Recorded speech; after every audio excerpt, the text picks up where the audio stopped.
हातकणंगले तालुक्यातील शेतकऱ्यांचा रत्नागिरी नागपूर महामार्गासाठी सुरू असलेल्या मोजणीला तीव्र विरोध सुरू असून मोबदला दिल्याशिवाय होणाऱ्या मोजणीला रोखण्यासाठी शेतकरी आक्रमक झाले आहेत। मात्र पोलिसांनी जबरदस्तीने मोजणी करत शेतकऱ्यांना अटक केल्याने संतापाची लाट उसळली आहे।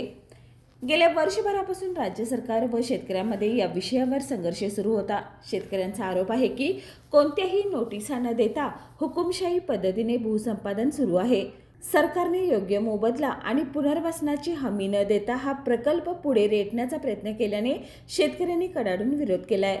या प्रकरणावर स्वाभिमानी शेतकरी संघटनेचे नेते राजू शेट्टी यांनी थेट हातकणंगले पोलीस ठाण्यात जाऊन शेतकऱ्यांची भेट घेतली आणि प्रशासनाला मोजणी तात्काळ थांबवण्याची मागणी केली। तसेच शेतकऱ्याविरोधात बळजबरी केली तर सांगली कोल्हापूर महामार्ग बेमुदत बंद करण्याचा इशारा त्यांनी दिलाय।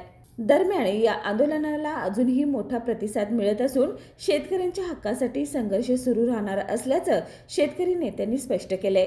आता सरकार आणि प्रशासन यावर काय भूमिका घेतात याकडे संपूर्ण राज्याचं लक्ष लागून राहिलंय।